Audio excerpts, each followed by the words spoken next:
Ya, sesuai janji kita tadi ya, dialog utama kita ini membahas soal kasus kawin kontrak. Ini sempat viral ya? Sempat viral juga di media sosial, di mana ada juga sosok yang berperan sebagai mucikari juga. Nah, ini nanti kita akan bahas lebih lanjutnya, tapi kami hadirkan dulu informasi di mana dua pelaku perdagangan orang ini berkedok kawin kontrak, kini sudah ditangkap oleh aparat kepolisian. Kita coba simak informasi yang berikut ini untuk Anda.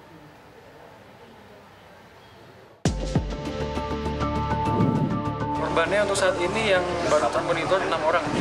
Orang di bawah umur, emang aku di bawah umur, teman-teman aku di bawah umur kan? Jadi modusnya memang kedua tersangka ini memiliki peran berbeda. Di sini memang korban dijebak, diajak ke satu tempat, kemudian di situ sudah disiapkan penghulu, kemudian disiapkan juga saksi, wali dan seterusnya.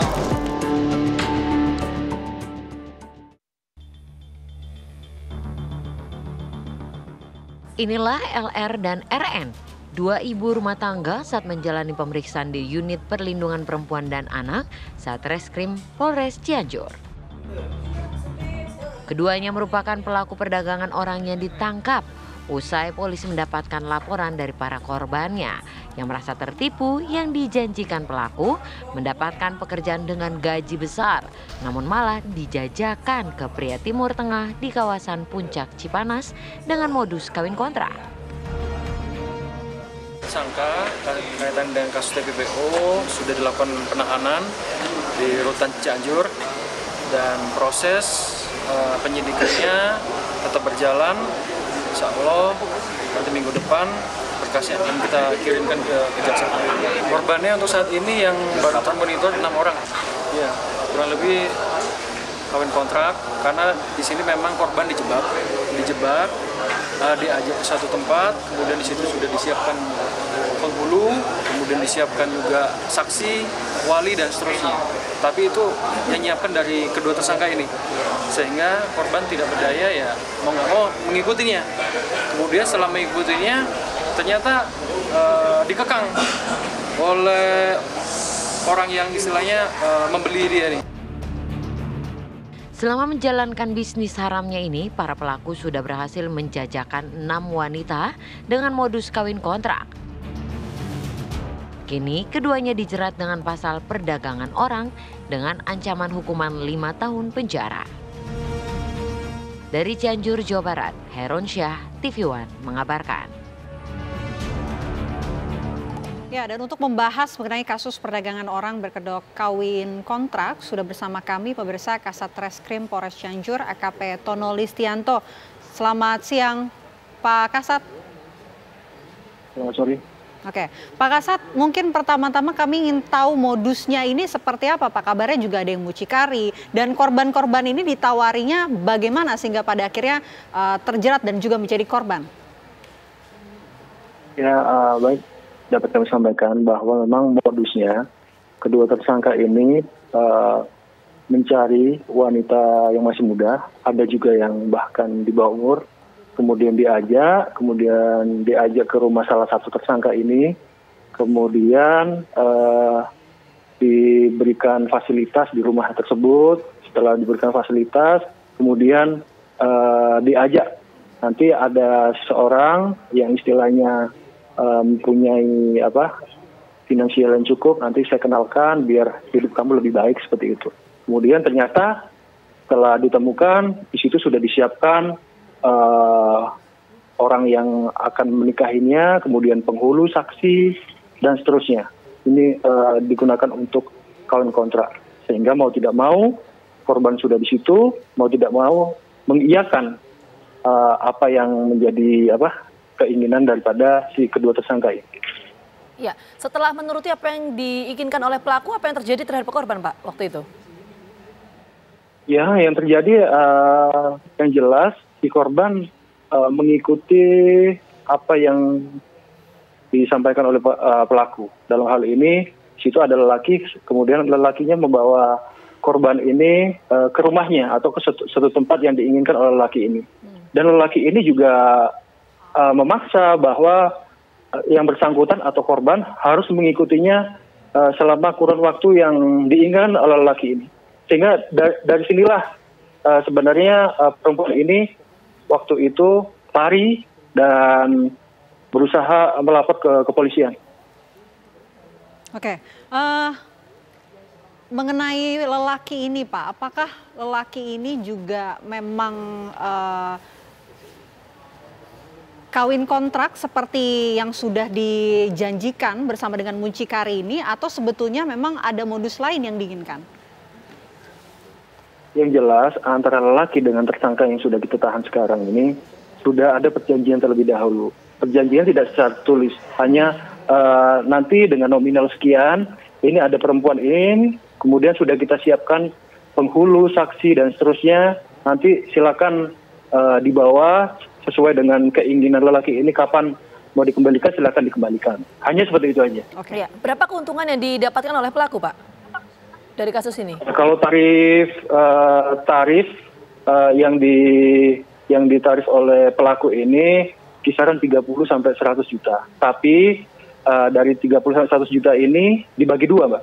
Jadi contoh misalkan dapat 30 juta ya dibagi dua 15. Tapi yang 15 yang diberikan kepada korban ini dipotong juga untuk saksi, penghulu, dan seterusnya yang sudah disiapkan oleh kedua tersangka ini. Oke. Mengenai korban ini, adakah kekerasan yang mungkin dialami selama berada ataupun tinggal dengan laki-laki yang sebelumnya dijanjikan untuk kawin kontrak ini, Pak? Sejauh ini hasil pemeriksaan belum ada tindak pidana kekerasan. Tapi karena lelaki ini mengekang, kemudian tidak memperbolehkan perempuan ini intinya pergi dari rumahnya, sehingga korban ada yang kabur, hanya seperti itu. Kalau kekerasan, ini masih belum ada. Iya, Pak, perdagangan orang dengan modus kawin kontrak ini tuh sudah terjadi berapa lama sih sebetulnya, Pak? Kalau dari case yang saat ini, hasil pendalaman dari penyidik dari tahun 2019 sampai dengan sekarang.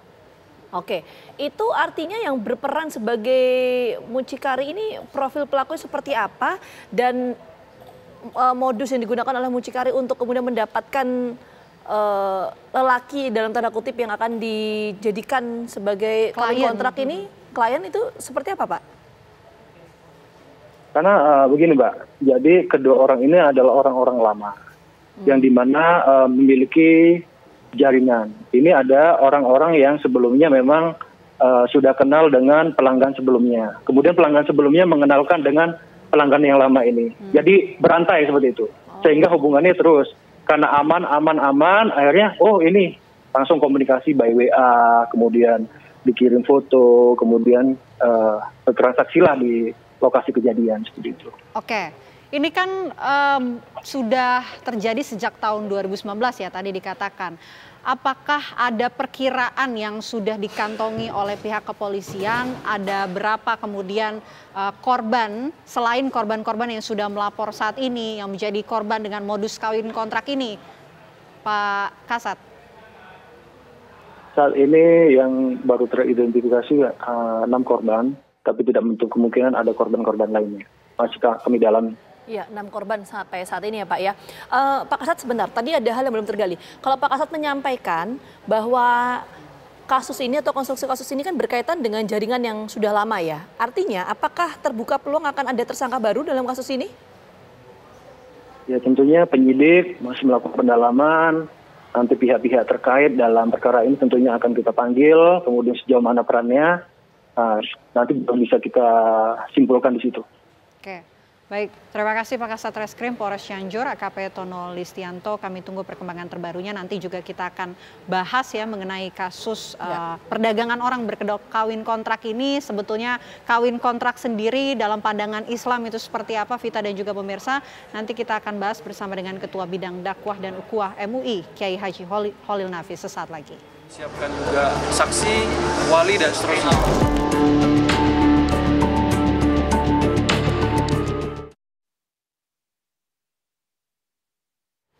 Ya, kita akan langsung bahas hal ini mengenai kawin kontrak sendiri dalam pandangan Islam itu seperti apa sih sebetulnya, akan kita bahas bersama dengan Ketua Bidang Dakwah dan Ukhuwah MUI, Kiai Haji Holil Nafis. Selamat sore, Assalamualaikum Pak Kiai.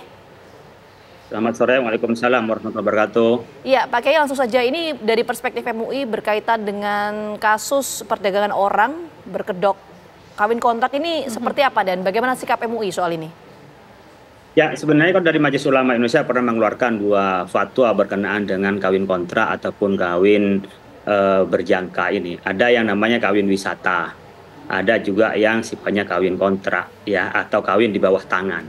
Ini banyak istilah di antara kita, yang dikenal di antara kita adalah kawin siri. Saya ingin mengurai satu persatu. Nikah siri itu cukup syarat hukumnya tapi tidak didaftarkan di KUA. Di pencatatan sipil pernikahan kita itu tidak dicatatkan. Ini banyak dilakukan oleh orang dalam maupun orang luar atau orang yang masih belum mau berpisah, artinya seperti kawin gantung itu sudah disah secara hukum syar'i tapi dia tidak dicatatkan. Kita sebut dengan kawin siri. Tapi ada kawin bawah tangan memang tidak benar secara hukumnya seperti yang terjadi dalam kasus ini. Saya yakin walinya bukan walinya yang asli, artinya bukan wali yang memang hak jadi wali seperti orang tuanya atau pamannya atau saudaranya. Kemudian juga memang tidak sesuai dengan syarat rukunnya, maka ini juga tidak sah. Ini disebut dengan nikah bawah tangan oleh kita. Nah, nikah siri yang cukup syarat hukumnya itu sah menurut kita, tetapi kalau mudarat menjadi haram. Jadi antara dua hal yang berbeda, antara akad yang sah karena cukup syarat hukumnya dengan akad yang tidak sah karena tidak cukup syarat hukumnya. Tapi meskipun sah ketika tidak didaftarkan ke catatan sipil, karena seringkali banyak orang menikah tidak dicatatkan itu karena memang tidak ingin membentuk rumah tangga, hanya ingin memuaskan nafsunya saja atau dalam waktu tertentu. Ada juga nikah wisata di dalam fatwa MUI yang dikeluarkan pada tahun 2010. Pada nomor 2 fatwanya pada bulan Juli ditandatangani pada acara Musyawarah Nasional MUI di Jakarta. Di situ disebutkan nikah wisata itu nikah di mana memang syarat rukunnya tidak terpenuhi, maka otomatis nikahnya tidak sah. Syarat rukunnya apa? Bapak, ibu, walinya tidak ada, saksinya atau tidak ada. Atau cukup syarat rukunnya, seperti ada walinya benar walinya, ada saksinya benar saksinya. Tapi memang dikontrak di situ. Saya menikah dengan Anda hanya dalam waktu 1 bulan. Nikah mu'akkad namanya. Dalam waktu tertentu. Ini sama dengan nikah mut'ah. Nah, nikah hukumnya adalah haram dan tidak sah pernikahannya. Oleh karena itu yang terjadi di zaman yang tadi itu 2 hal yang menurut saya dalam fatwa. Pertama, memang syarat hukumnya tidak terpenuhi. Karena saya punya keyakinan kalau dipaksa model itu bukan orang tuanya yang menikahkan. Yang kedua, memang mereka dalam jangka waktu tertentu. Mereka menikah tidak untuk selamanya, mungkin disebut dalam kontrak tertentu. Nah, tentu ini 2 kesalahan dan tentu di dalam kedua kesalahan dua-duanya tidak bisa disahkan, tidak bisa dibenarkan, bahkan diharamkan di dalam Islam. Sehingga hubungannya antar mereka, hubungan laki perempuan, bukan suami istri, hubungan badan mereka adalah zina. Adalah dosa besar di dalam Islam zina itu. Karena apa? Karena merusak keturunan. Kalau andaikan dia punya anak, hamil, itu nggak jelas keturunannya. Karena sah keturunan menurut Islam itu patokannya dilaksanakan dengan akad nikah. Jadi yang dulunya haram, yang dulunya tidak boleh menjadi pahala dan menjadi kebaikan ketika diikat dengan akad nikah yang sah. Oke. Pak Kiai mau kembali menegaskan, artinya memang kawin kontrak ini hukumnya adalah haram begitu? Karena tentu ini masih menjadi contoh bagi masyarakat Indonesia di luar sana. Kedok yang digunakan ini adalah kawin kontrak, Pak Kiai. Itu pertama tidak sah, yang kedua haram. Tidak sah nikahnya baik menurut agama maupun pemerintah atau negara. Yang kedua haram, artinya dosa. Kalau dilaksanakan itu setiap hubungan intim adalah menjadi zina. Jadi kalau ada orang ngajak kawin kontrak, nikah kontrak, itu tidak sah. Jadi sama dengan zina. Yang itu kalau bagi orang yang memang sengaja memperdagangkan, ya sebenarnya sama dengan prostitusi. Tidak ada bedanya dengan prostitusi itu. Oleh karena itu, kita jangan terjebak dengan premis-premis nikah. Itu bukan nikah kawin, beda ya kawin menikah. Kawin itu hanya hubungan suami istrinya aja, hubungan badannya saja. Tetapi kalau nikah itu ada syarat rukun yang ditentukan di dalam Islam. Oleh karena itu kami mendukung terhadap kerja penegak hukum, aparat, polisian yang memberantas ini. Karena ini bahayanya 2. Pertama, bahaya tentu adalah merusak tatanan masyarakat kita, keagamaan kita. Yang kedua, sudah merusak ketatanan kita berdalih dengan agama. Kan 2 kesalahan. Kesalahan pertama, agama dijadikan modal untuk menipu. Yang kedua adalah mengerjakan sesuatu yang itu merusak terhadap anak-anak kita dan merusak terhadap kemanusiaan kita. Jadi manusia ini oleh Allah Subhanahu wa taala dimuliakan dari yang lain. Walaqad karramna bani Adam, Allah telah memuliakan bani Adam, itu diantaranya karena kita ada hifdzun nasli, menjaga keturunan kita. Maka disebut dengan bani Adam karena halalnya keturunan itu dengan pernikahan yang sah. Oke, Pak Kiai, itu tadi soal hukumnya di dalam Islam ya, Pak Kiai. Tapi tadi kita sempat berbincang juga bersama dengan pihak kepolisian menyampaikan bahwa ini kan sebetulnya sudah cukup lama, Pak, dari tahun 2019, dan ini merupakan sebuah jaringan begitu ya. Nah, ini bagaimana komunikasi MUI pusat dengan MUI daerah untuk memutus mata rantai ini? Selain tentu kita juga pasti menggunakan jalur hukum ya, Pak ya? Ya, tapi sikap pertama dari kita kan apa? dengan menegaskan pada tahun 2010 kita menegaskan hukumnya haram dan pernikahannya tidak sah, maka menjadi zina. Itu yang menjadi patokan. Yang kedua, kita selain komisi fatwa ada komisi dakwah. Nah, di dakwah inilah yang kita maksimalkan, mulai dari khutbah di masjid, mulai juga pengajian, majelis taklim yang bisa kita lakukan. Termasuk ketika diperlukan oleh aparat, tentu MUI memberikan pandangan-pandangan. Karena MUI bukan operasional penegak hukum, tetapi MUI bisa memberikan keputusan hukum berkenaan dengan hukum Islam sebagai representasi dari umat Islam, ormas Islam yang ada di Indonesia. Kita tidak operasional, tetapi kita berkoordinasi, termasuk menyampaikan hal ini kepada pihak pemerintah. Karena bagi kami, polisi kan juga harus berkoordinasi dengan pemerintah daerah setempat, karena ini sudah menjadi masalah kemasyarakatan yang harus diselesaikan. Penegak hukum sebagai leading sektornya, tetapi program dan kebijakannya ada pada pemerintah daerah dan pemerintah pusat tentunya.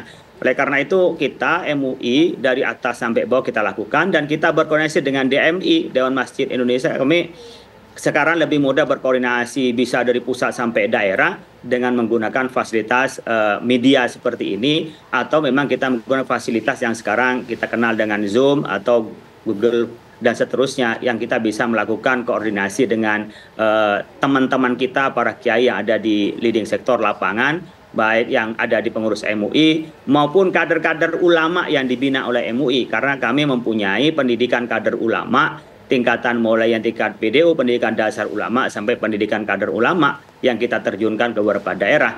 Termasuk kami mengirim dai-dai ke daerah-daerah terpencil, ke daerah-daerah yang rawan, itu kami mengirim ke daerah. Itu yang bisa kita lakukan, tapi memang kita bukan leading sektor penegak hukum. Kami mendukung terhadap kerja penegak hukum. Seperti yang terjadi seperti ini, kami langsung respon, dan kami juga berkoordinasi dengan teman-teman atau kiai-kiai yang ada di daerah.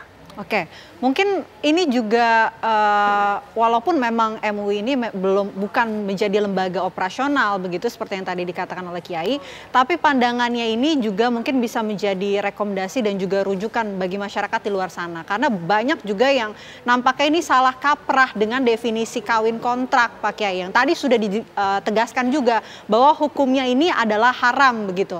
Jadi apa nih yang mungkin bisa disampaikan pandangan dari MUI untuk kemudian memberikan hal-hal positif sehingga banyak masyarakat yang juga pandangannya ini tidak kemana-mana begitu mengenai statement ataupun definisi dari kawin kontrak ini, Pak Kiai? Pertama, kawin kontrak dengan kata-kata kontrak dalam waktu tertentu pasti tidak sah. Jadi jangan cari alasan lain, meskipun sudah orang tuanya asli yang akan mengawinkan atau menikahkan, dia tidak akan sah, karena Islam tidak ingin pernikahan itu hanya buat main-main. Pernikahan itu sebenarnya untuk selamanya.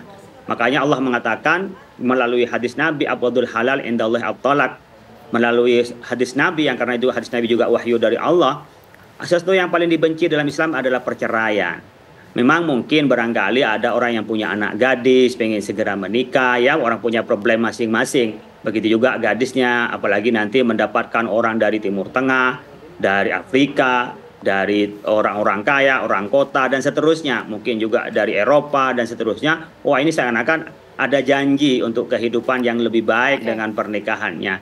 Mungkin, tapi oleh karena itu diseleksi dulu orangnya itu dari mana, kemudian akad nikahnya seperti apa. Kalau pernikahannya sementara, ya pastilah itu adalah semi prostitusi yang dibungkus dengan nikah. Sebenarnya tidak ada pernikahan itu, karena pernikahannya tidak sah. Oleh karena itu, mari kita menjadi kesadaran kita bersama, nikah itu adalah membentuk rumah tangga, mendidik anak-anak kita, menyiapkan generasi yang akan datang. Itu tujuan nikah. Bukan semata-mata hanya hubungan intim, apalagi kita hanya untuk menghalalkan nafsu yang itu tidak dengan cara yang halal tapi dengan cara yang haram. Oke, baik. Terima kasih banyak Pak Kiai. Semoga ini bisa menjadi pemahaman publik mengenai kawin kontrak dan lain sebagainya, termasuk ada langkah antisipasi yang progresif. Sekali lagi terima kasih banyak Pak Kiai atas waktunya sudah bergabung bersama kami. Sehat selalu.